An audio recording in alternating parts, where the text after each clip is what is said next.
What's up,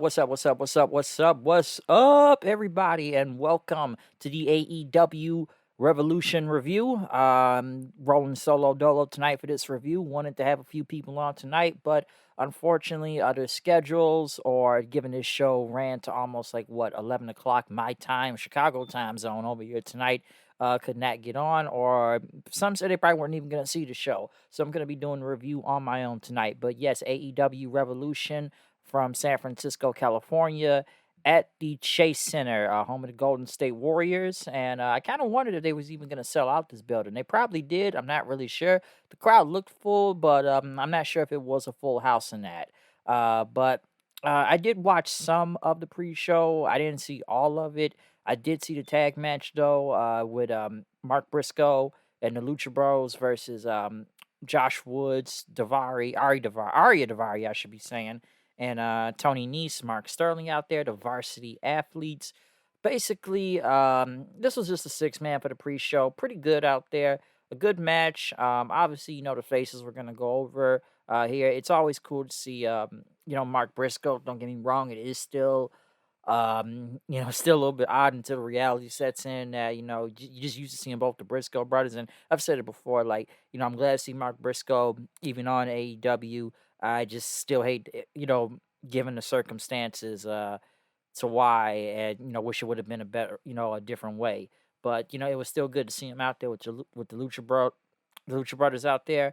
Don't know where Pac is right now, but I enjoyed this match. It was good. You can sit in here and say it was a spot fest, but I did like it. Pentagon and Phoenix though, I know they did like their big double team move onto Davari. Mark Briscoe hit the froggy bow. Got the 1, 2, 3. So yeah, Mark Briscoe and the Lucha Brothers end up getting the win right here. I'm gonna have to check out Mark Briscoe on a Ring of Honor. I haven't watched the Ring of Honor show Return yet, but I heard it was pretty good. Even New Japan posted one of the matches on there, given that Zack Sabre Jr. was on it. But I will check out that show soon enough with ROH. Looks like they had a pretty full crowd up there at the taping, so we'll see what happens from there. But moving on from the pre-show, though, we go to the main actual show, which we do kick it off with Ricky Starks versus Chris Jericho. Jim Ross, Taz, and Excalibur were on commentary as the pyro shut on, I should say. Justin Roberts being the ring announcer. But yes, we did get to the opening match, though. The Jericho Appreciation Society was banned from this match, so they couldn't come out there. Of course, you got a lot of Y2J and Let's Go Ricky chants. A good match to, good opener to start off the entire show. And like I said, I know the Jericho Appreciation people were banned from this match, but it's Jericho. You have him in the walls of Jericho. Starks was able to get out of it. Sammy Guevara came out there to help him, but Action Andretti, ended up tackling him. Then the ref, Donald Stevens there was distracted. Basically, Jericho, Jericho got his baseball bat and hit Starks with it. Then Jericho went for the Judas effect, but Starks ended up blocking it then. Starks hit the Rochambeau and got the win. So that's, which I actually thought Jericho was going to win here because Starks did beat him before.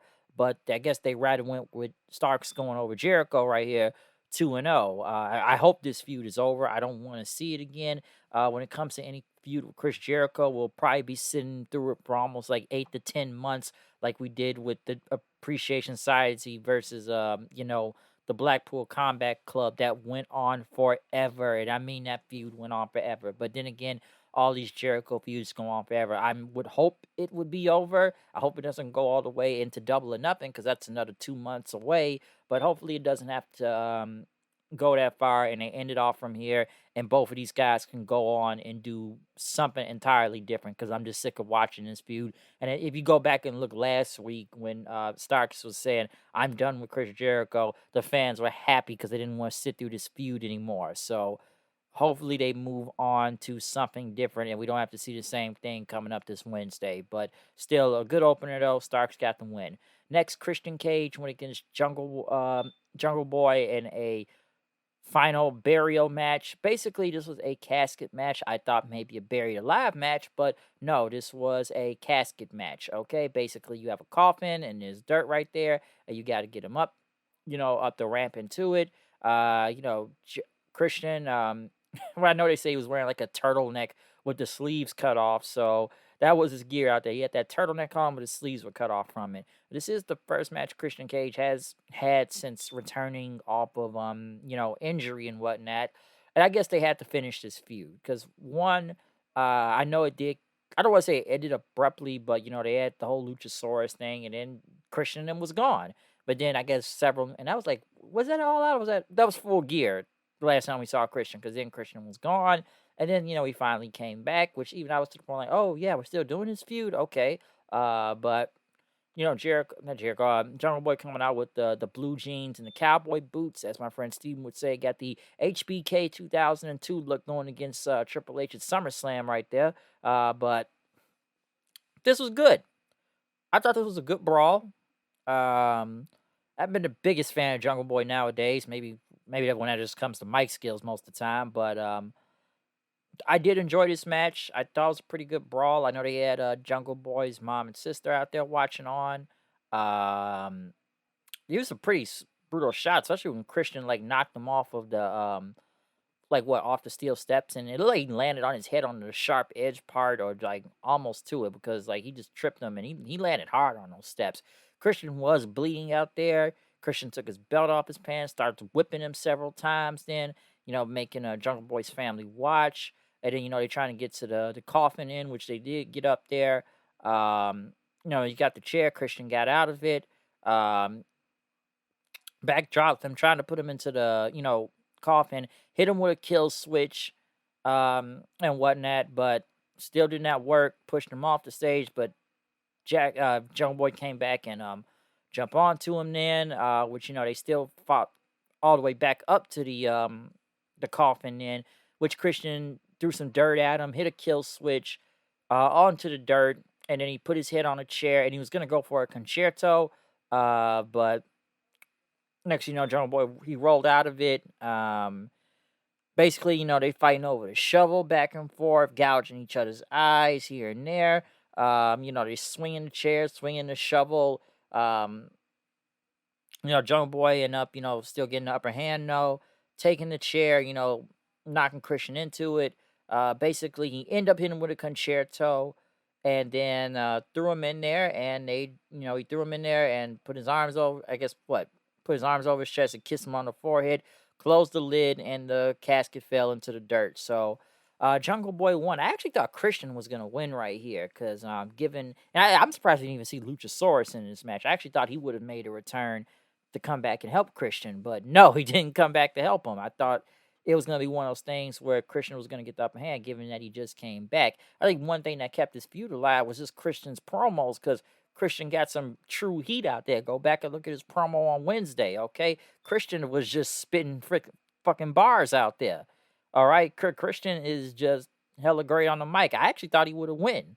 He would have won, especially that we haven't seen him in months, and I thought they would have had him win, but I guess they wanted to finish this feud and just let Jungle Boy get the win and go over Christian and Luchasaurus and whatnot. But I thought they would have kept the Christian thing going, given that the guy is just a great heel right now.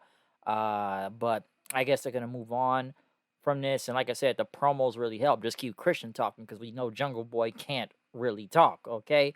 So Christian was one of those things that helped carry this entire feud. Where Jungle Boy goes on next to this, I don't know, but we'll see. But as we move on, though, we move on into the 6-man tag, or the trios title belts. The Elite versus the House of Black. Listen, I don't really care much for these belts. I don't. Okay, I that's just me. All right, I've never really been a fan of it in general. I still call Julia Hart a witch doctor out there, because she looks like a witch doctor. Listen, and here's the thing about this. It's not even I'm not the biggest fan because of just the match itself, or just these 6-man belts. I don't have much care for them, but this whole feud has had zero build to it. and they're going off a video package. It's just basically they felt like, okay, if we don't really build this matchup, we'll just go out there, put on a spot fest. The crowd will eat it up regardless and won't really care. They'll just like the match. But there was literally no build. All it was what House of Black just kind of playing a couple mind games here and there, and that was it. Most of the time, we've seen the Elite as champions. They've just been going around thinking it's Space Jam every week, playing basketball for some reason. Whether it was to promote the All Star game or they're just going around playing ball for whatever reason. And honestly, I've said this about Omega before. I'd rather just see him in singles and whatnot at least. Like, come on, you got that IWGP US title there. Let's see something go on with that. Have some match with somebody from New Japan. Like I said, it's a tale of two different Omegas between NJPW and AEW.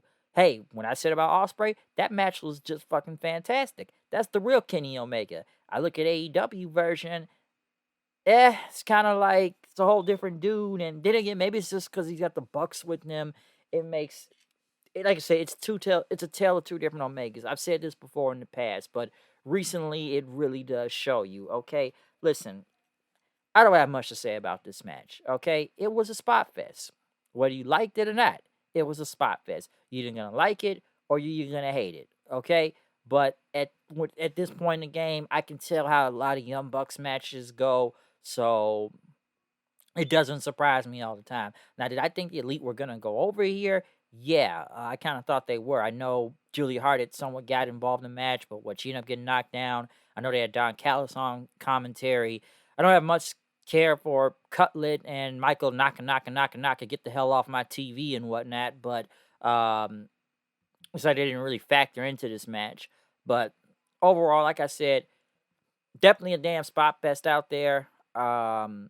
It ended up with what the BTE trigger onto Malachi Black, but Buddy Murphy he ended up breaking it up. Bucks tried to go for the Melter driver, but what Murphy came back and got like a big knee onto one of the Bucks. Then Black ended up hitting the Black Mass, kicked in. Brody King hit his big Gonzo bomb and pinned Matt Jackson to win the 6-man trio belts and whatnot. So at least maybe it'll be interesting with House of Black, because I just thought they literally just threw this match together. Okay, there was no build for this. It was no build at all. You're either gonna like this match because of the spot fest, or you're not gonna like this match. It's A or B. Like I said before, you're either gonna like it or you're gonna hate it. But there was literally zero build, and they just lucky, they just put out anything out there, and the crowd was gonna eat it up. But let's come on, look what the crowd they're in front of. Of course, they were gonna eat it up. Okay, but I am interested to see where House of Black go with these titles.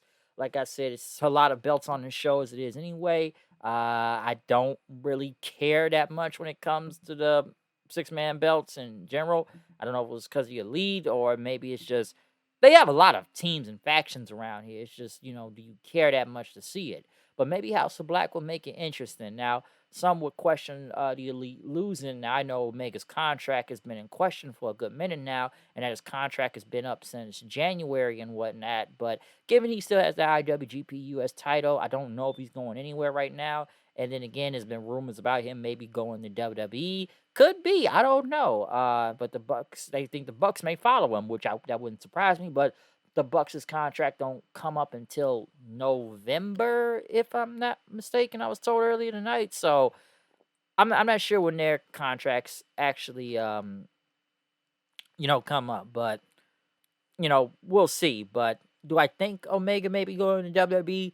I don't know, man. Tony Khan's not gonna let him go. Like, come on, this man has already let Cody Rhodes go and possibly CM Punk, but I don't think he's gonna let the Elite go in any form or shape or fashion. Maybe, I don't know. All right, but yeah. Overall, like I said, this was a spot fest. Maybe it's the Elite's contracts into this. I don't know. Maybe it's a rematch. I'm not sure, but we'll see what happens. We'll see what happens. But one thing to say before I do leave on and go on to the next match. One thing, as my friend Steven would say earlier tonight, it's like with AJ Nakamura WrestleMania. They expect you all to like it because it was at Wrestle Kingdom, and look how that turned out. But it turned out a little bit different tonight. So we'll see what happens after that. But moving on, AEW Women's Title on the line, triple threat match. Jamie Hayter, Saraya, and Ruby Riot. I mean Ruby Soho. A good match, especially kind of tough to follow after the crowd was hot for the six-man title match.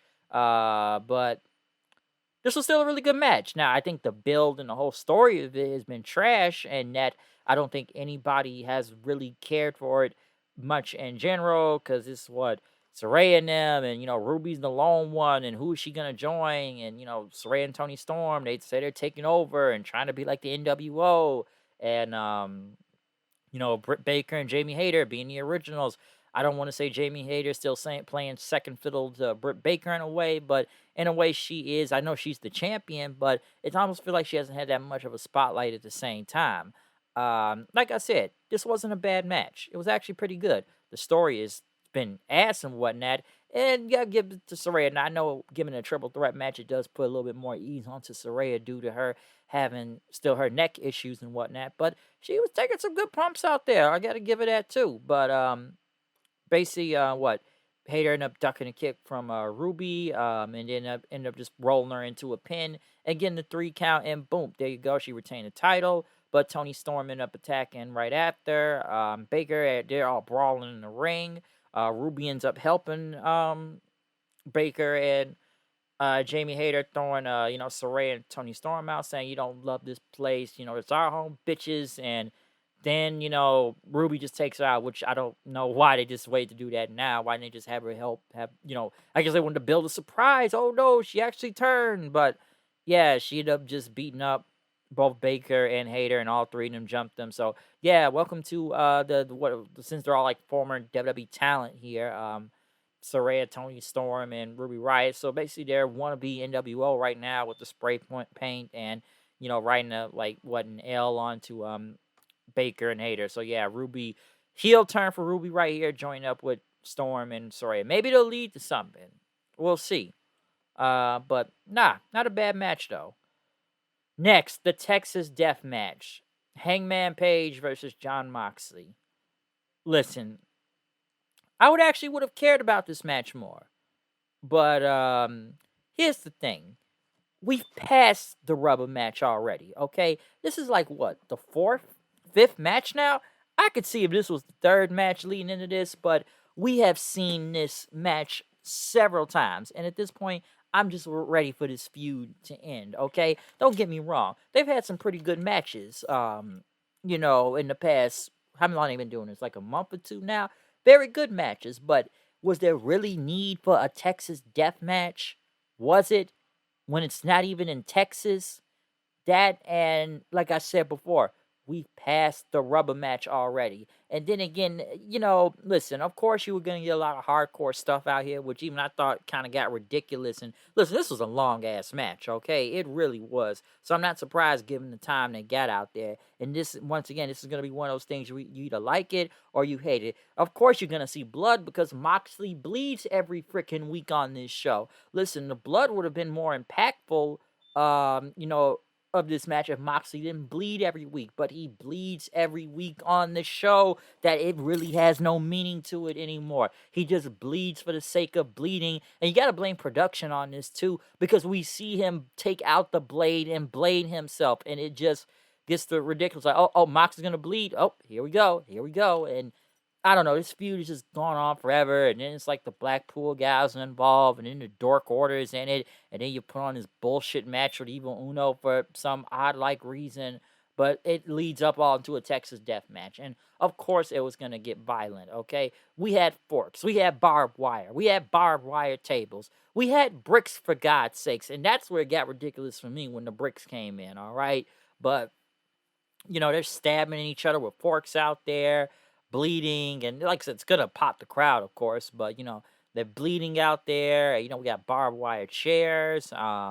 What Hangman power bombing Mox into like 2 stacks of chairs with like standing up through barbed wire, which didn't land on the upper part of the chair, he landed on the seat part. That would have been even painful, was the upper part of it.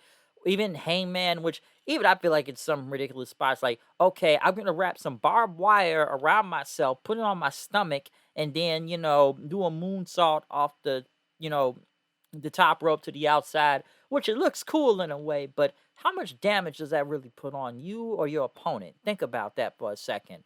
But Mox getting the chained in, and bricks fans chanting "You sick fuck," and he puts the bricks in the Hangman's hand and steps on it. This would have broke a normal man's hand. That they couldn't even use their hand throughout this match, but Hangman can still use his hands, folks, even after, with a brick being stepped on it. All right. But power drive on the chairs, which, and I'll admit here, there's several spots where this match could have ended a while ago. Cause like, dude, I power drive on you to a chair and everything, and you still kick out. By the way, this is like last man standing rule, so I shouldn't even be saying kick out, but still get up after that by 10.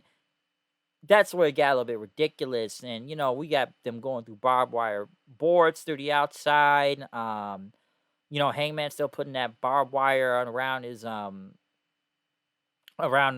hand, and start, beating them and hitting like a dead eye onto a chair. Like I said, it's just like blood all over the place, folks. You're gonna get a lot of blood. Um I'm trying to remember a lot of this stuff, especially the big things throughout this matches with all these spots here. But like I said, it's just barbed wire boards and everything. But what got me the most ridiculous part of it was that what? So let me get this straight. Mox, he dodges the buckshot, turns it around, hits a Death Rider, and then like curb stomps him onto the bricks, and then Heyman still gets up before 10. What kind of shit is that? Like, that just looks ridiculous after a while. I'm like, if I hit you in the head with a brick, do you think you about to get up by the count of 10? Come on now. Like, it was getting ridiculous to me. And I'm like, man, this is going on for a long time. And it just like ridiculous. And I guess even the crowd started chanting, like kind of singing along Seth Rollins' theme song. You kind of hear him saying that for a second, because when he did the curb stomp. So you heard that. But Mox still got up at 10. And you know what? Mox gets the chain and everything. But Hangman, like, hit him with a big clothesline. I'm trying to see what else in this match, because, like I said, it was just kind of getting ridiculous after a while. But like I said, it was still brutal. But yeah, that was the main that last spot with the Death Rider and the curb stomp to the bricks. It should have been over after that. It really should have been over. But what? Hangman just starts choking out Mox with the chain, and he literally hit Mox in the head with a brick. He hit him square in the forehead with a brick. That should have been an instant knockout right there. But no, he clotheslined him over, like hit the buckshot, clotheslined him out of there, and then just like hangs him with the chain till Moxley tapped out. So, like I said, this was a brutal carnage match. But at the same time, some of this shit got ridiculous. And this went on for damn near 30 minutes, okay? Even I don't think it should have went on that long. And like I just said with those brick spots, it should have ended like several spots ago in all of this, all right? You knew it was going to be some big bloody brawl. I'm hoping this feud is over after this, because I just don't see what else they could go with this. Like, this has to be the end-all, be-all. We already passed the rubber match, but this has to be the end-all, be-all out of all this, okay? And whatnot. But yeah, look at some of these spots in this match. It looked ridiculous where you thought it would have been a finish already. And it was like 10 of them I could have named that would have been the finish. But, still though, that, I don't know. Hopefully these guys move on to something else, because it got a little bit ridiculous. But brutal shit though. Brutal stuff, but ridiculous at the same time. Next though, Samoa Joe went against Wardlow for the TNT title.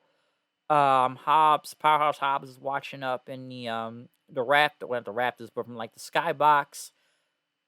Listen, I know this was kind of hard to follow, the Texas Death Match. It was a good match. It was. I figured Wardlow, listen, I get they're trying to rebuild Wardlow. I get that.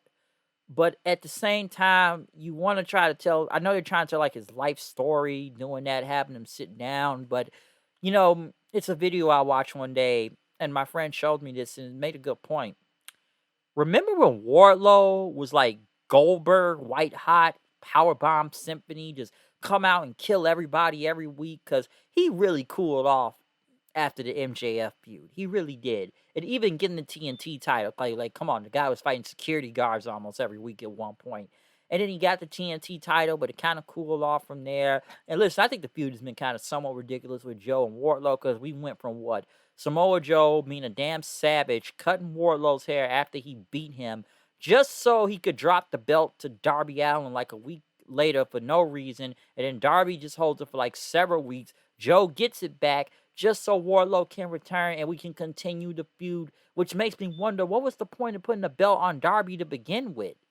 Like, literally think about that if you were just going to come back and continue to feud with Joe and Wardlow. And listen, I get it. You want to try to build his life story and whatnot, use that. But I think people would rather like if Wardlow just come out and just kill people every week and the crowd goes ape shit nuts for it, okay? The guy was Goldberg white hot. Do I need to know, like, well, my dad and the hair and, it was a tribute?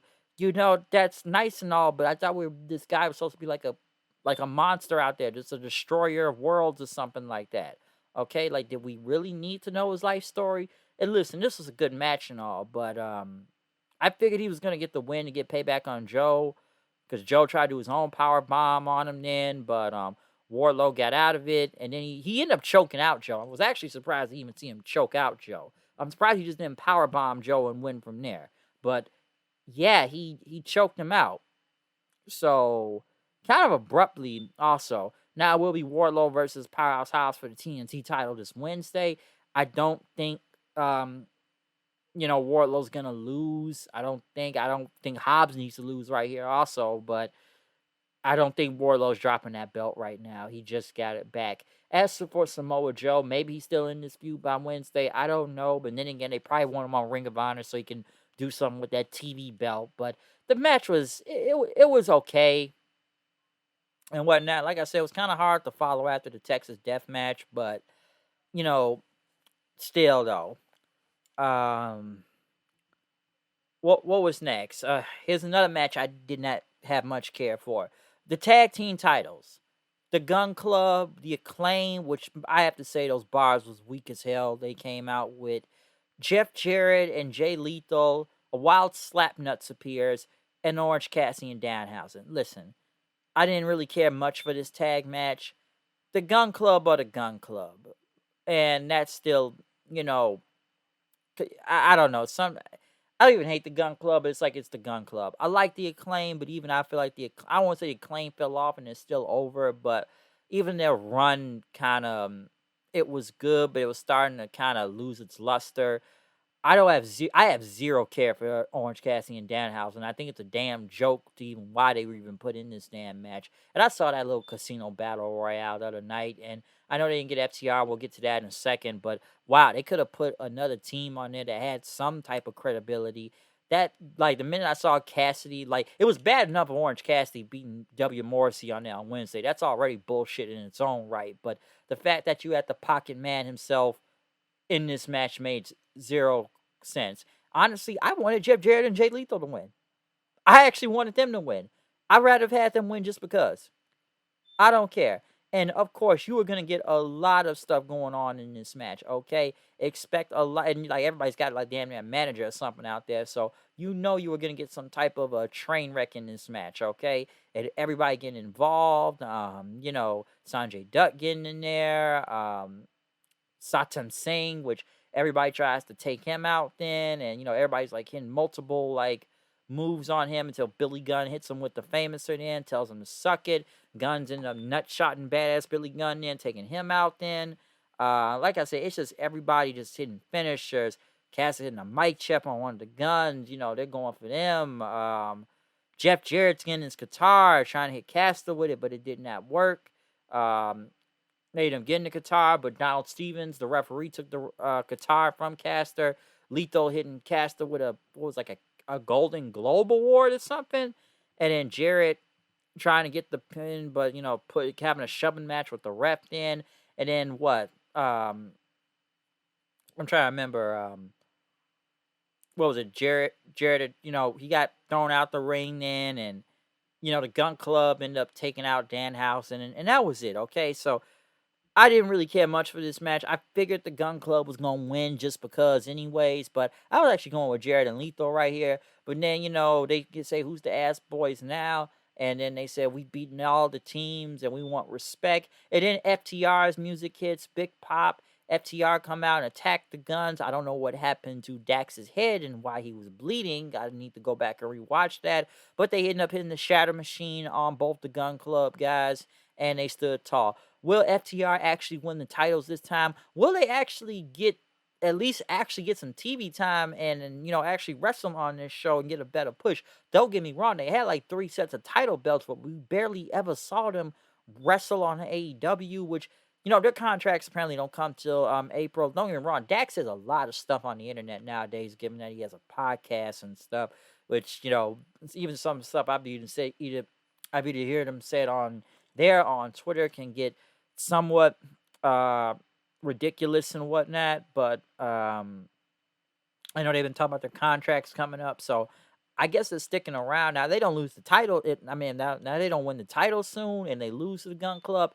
That may make me believe they're going back to the WWE, possibly. I'm not sure, but yeah, we've been hearing about a while about FTR maybe on their way out, or because they've been gone for a minute. They've been gone since how long they been out? That'd be the last I really even saw FTR wrestle, not even on Dynamite, but that was at Wrestle Kingdom, and that's when they lost the IWGP Tag Titles to Goto and Yoshihashi out there. So we haven't seen them wrestle since Wrestle Kingdom. Okay, so like I said, they dropped all the belts and they've been gone for a minute, but now that they're back, it is a great thing they're back because the tag division needs them right now.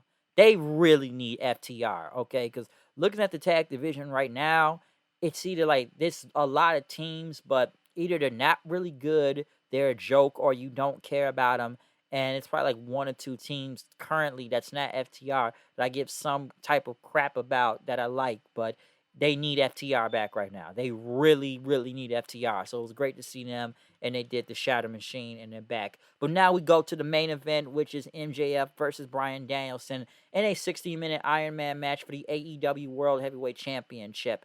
And wow, this is going to go on for a long time, and I don't think the match really got better until like the last 25, 30 minutes. MJF, I have to say, is in incredible shape. That the guy even came out with a whole symphony, the symphony of the devil himself, a whole orchestra wearing a devil's mask and whatnot. Coming out there, that was cool. But Danielson showed his tape. These guys doing jumping jacks out there. Now, at one point, MJF goes to the outside and going over the barricade into the fans, and he took a drink from a woman and ended up throwing like what? He threw the drink at the kid's face, which yeah, that's I'm hearing stuff that happened now after the show that apparently I actually thought it was a plant at first because there's no way, and anybody can say you take a drink out of a black woman's hand and throw it in her kid's face and you think they're not gonna react and try to kill you. That almost kind of made me think it was a plant right there in a way. So I'm like, wow, he just threw a drink in a kid's face. That's some good heel heat. Don't get me wrong, but I'm surprised they just didn't get up and start trying to go with MJF fans. Be trying to jump the barricade. But then again, these fans are different. Okay, this isn't the fans from the '90s or the '80s. This isn't an ECW crowd or maybe a WCW, NWO crowd or Attitude Era crowd or any crowd that you expect is going to jump the barricade, okay? Looking at today's fans nowadays, don't get me wrong, they're not going to do it. Maybe it depends on what city you're from, okay? But I know there's been reports now that apparently that was real, and I guess AEW officials had to, go settle that whole thing and talk to the mom and the kid and make sure they was okay. But MJF is being a heel out there. That is what heels do. But, antagonize the fans. But hey, shit, if this was fucking Memphis or something in the 80s or something like that, yeah, there are times when the fans will try to kill you. But like I said before, these fans are different. Okay? And trust me, I've been around these type of people and I've seen you look in the crowd and whatnot, you can tell that some of these people are not gonna do anything, okay? Unless maybe if they're that drunk. But No, come on. It's not fans like in the 90s or the 80s or hell, maybe in the early 2000s. But then again, I don't know enough incidents that you see from there unless the crowd is going to be that much of a savage. And again, it's San Francisco. I don't know how it is out there like that, but I'm surprised this woman didn't try to go off trying to attack MJF. She just kind of stood there, and maybe since she was in shock, I don't know, stood there just watched him throw a drink in her kid's face. But apparently, there's more reports about that. I don't know if those reports are real all the way, but that's what's being reported right now. But after multiple jumping jacks here and there, this match is going on, and like I said, it's a lot to go through this. But Danielson got the first fall, hit the running knee. Um, Danielson's a 1-0. But right, and by the way, let me say one thing about this show too. I didn't know the commentary table had changed because JR did disappear and they ended up just throwing Tony Schiavone out there. And my friend Isaiah kind of had a point out there. I know you got Taz on color. Schiavone, I guess, isn't the play-by-play. JR is actually play-by-play, but Excalibur's color also. So why did you keep JR there? Why just put all four guys out there then? I don't know why they just don't do that. Like, why did you take JR away from commentary, especially from the main event? That's very questionable. But right after MJF ended up low blowing Danielson, which that's a DQ, so Danielson had two. But MJF ended up inside cradling him, which makes it 1, and then he pinned him a second time. So now the score is 2-2. And I think once it got past the 30-minute mark and whatnot, and maybe like the last 25, 20-minute mark, that's when the match actually started heating up and kicking in a little bit more. I know Danielson was bleeding out there and whatnot. Throughout this match, MJF ended up hitting like a big elbow onto the outside onto Danielson through a table then, trying to get the count out thing, but it did not work. Which ended up being like a big tombstone trying to go for it. Onto like to the floor and everything, to the table, but MJF came up on his knee, which he was in pain in. Danielson's bleeding and whatnot. MJF ended up hitting his big like heat-seeking pile driver into the ring, which now MJF is now 3-2 then after that. MJF starts saying, which by the way, MJF took multiple water breaks throughout this match. He said, "You think you're the best in the world? You fucking suck." And basically talking about his kids then. MJF is still antagonizing Danielson. Danielson's fighting back then. Hits him running knee to the outside. Gets him back in. Suplexes him then after that. Which, he's still holding on to the ropes. Like I said, he did hang on to those ropes then. And, getting back up. Taking MJF up with a big diving headbutt. And whatnot. Danielson still bleeding heavily out there. Which, by the way, MJF was bleeding heavily then too. So both of these guys are bleeding heavy. Danielson comes back, hits a big running knee, puts him in the label lock. MJF taps. We're 3-3. We've only got like under 10 minutes left in this match. Was it maybe like 10 or maybe 15? Probably 10 at this point. But both guys start punching each other in. They're fatigued. But when the last 5 minutes are there, they rev back up, start going hockey fight style on each other in the end. Back and forth. Both guys someone trying to hit their finishers out there. Danielson in with several elbows. MJF, trying to go for the eyes then. Trying to go for the power driver again. But his knee is still hurt. We got 2 minutes left. Man, trying to fight forever. MJF tried to, get him with that salting arm bar, but Danielson got like a single leg crab, holding his leg, trying to wrench it, even wrenching the arms. MJF didn't know if he was going to tap. He did not tap, and then it was a draw. So it ended up being a draw. Next thing you know, they got the medical team out there giving these guys oxygen and whatnot. But as Tony Schiavone is still sitting on commentary, he's getting a word from Tony Khan to tell Justin Roberts that this match is not going to end because the fans started chanting bullshit then. But once Schiavone gave the message, this is now going to be a sudden death match. And this is where, this is the best part of it was the sudden death. Because MJF, tried, no, he's not going to do it. Danielson tried to roll him up. Didn't work. MJF low blowed him, but Danielson got out of it. MJF tried to get the title belt, but the ref took him from him. He tried to get his diamond ring on him, but Danielson hit a big poison rana in, hit the running knee. I actually thought it was over from here, but big near fall. Danielson looked shocked then after that.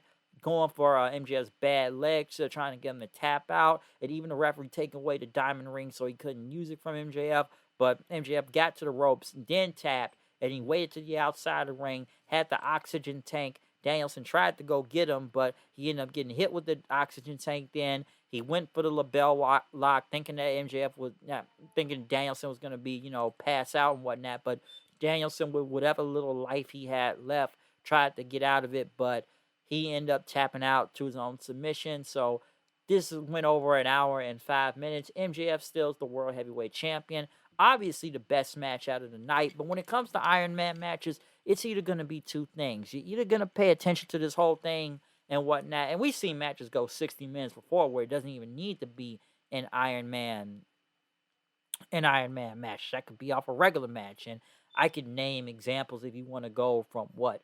We can go all the way back to what? Dominion with Omega and Okada and whatnot. That went 65 minutes. Or I can draw you back from maybe a month or two ago. Josh Alexander versus Speedball Mike Bailey.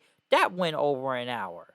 Okay? So, there's times where, and this is a world title match, so it could be 60 minutes, in general, without even having to do an Iron Man match. It's going to be 60 minutes in general. But like I said, it's an Iron Man, so, it's going to be a lot of stuff going on. Okay? But still, though, the sudden death part was, like, really, like, probably the best part that added more into it. So, like I said, hell of a match out there. It was the best thing out of the entire show. Okay? So, that was obviously the favorite match of the night, in my opinion. Maybe it's different from y'all, but that was obviously my match of the night right here. But it was a hell of a match, though. I will say that. But yeah, MJF retained. Danielson won. Not Danielson won, but yeah, MJF won right here. Maybe I'm assuming it's gonna be the end of this, and they move on to somebody else. Not sure who's gonna be next in line for the title, but I'm assuming this feud is over. I think this was a good pay-per-view. I will say that. I feel like AEW pay-per-views have kind of fallen off a lot. Well, not fallen off as in they've been bad, but one thing, especially going the build for Revolution, did not really leave me excited about this show, even going into Sunday tonight, because I wasn't even really excited about this, because like I knew it was happening, but given the build has been so bad on TV, the only thing I really did care about was the main event. Everything else on here that was built literally didn't have any build, or the build sucked. Some of that may have exceeded a little of expectations given how good the matches were, and maybe that's the crowd too, but going into this show, the build of it sucked, okay? Because let's just go by real quick. Like I said, the main event was great. I'm not surprised by that. The tag team match was literally a clusterfuck all over the place, which I even kind of question why are we taking the chairs from, why is the ref taking chairs from people when it's a fatal 4-way tag title match? It's got to be obviously no DQ for everybody at that point, and that was just a mess all over the place. It was only about FTR returning, so there you go. What else? I don't really got any care about the 6-man belts. I'm surprised House of Black actually won, but maybe it'll be interesting now. But it was gonna be a spot fest, like I said before. Joe versus Wardlow. It was okay, but like I said, they had a hard thing to follow, and I had a feeling Wardlow was gonna win anyways. The Texas Death Match, like I said, hell of a bloody brawl, but like I said, some of those spots got ridiculous where the match should have ended like maybe 10 minutes ago at that point. But you're either going to like that or you hate that, as I said before. But it was a hell of a brawl, though. I'll give it that. I did like it, but there was just some things that were ridiculous. And blood, blood, blood, blood, blood. But, of course, you were going to see blood in this match. The Triple Threat Women's title, good match. Especially given from the horrible build. But it was a good match, though. Christian versus Jungle Boy was pretty good. And Jericho and Starks was good. Like I said, hopefully a lot of these feuds have ended now and we move on into something else that will go into Double or Nothing. I'm sure that's going to be the plan out of all of this. So we'll see what happens. But if I had to grade this show, what would I have graded it, huh? I want to say maybe a B, maybe a C plus. And maybe I'm going with a solid B because that Iron Man match did help a lot. Even though there was some points where it did kind of drag on a little and didn't get better till nearly the end. But I may go with a solid B for this show. Like I said, some of the stuff I did like. The final burial match wasn't bad. Good brawl. Opener was pretty good. Like I said, the 6-man thing, it is what it is. You either like it or you're gonna hate it. Spot fest, spot fest, spot fest, but House of Black won. Women's title went through that. Texas Death Match, the other tag titles, the TNT belt. So yeah, we had like what, almost 9, 10 matches, especially if you count the pre-show too. So and listen, I know they have to edit out a lot of these matches anyways, because come on, we had to give the whole hour to MJF and Danielson out there. So I'm sure some of these matches were, shortened down for time. Because these AEW pay-per-views almost go like 4 or 5 hours as it is anyway, okay? And in this case, in my time period, this show went from like 6 o'clock all the way to almost 11 p.m. tonight, okay? That's how long the show went. So it's a marathon when it comes to these AEW shows. It really is, all right? But other than that, though, comment, subscribe, follow me on Twitter at HoodedKnight890. Tell me what you think about this whole show for AEW Revolution. Did you like it? Did you hate it? What's your favorite match out tonight? Do you agree with anything I said, or do you not agree with anything I said throughout all of these matches? Okay, so whatever you think about this, just leave a comment down there. And make sure you hit that subscribe button and those notifications, okay? Hit that bell, bell, bell. Ring the bell 1, 2, 3, because if you want to see more stuff and more content, you got to hit that bell, all right? And like this video. So other than that, like I said, you already know when it comes to YouTube, and you know who to follow on Twitter. It's a Hood Night 890 if you didn't hear that the first time. So I'm out of here. I'll see you guys later. Obviously, we got another big review coming, which is going to be WrestleMania soon enough, and we'll see how that goes. But AEW Revolution, San Francisco, we out of here. Peace out.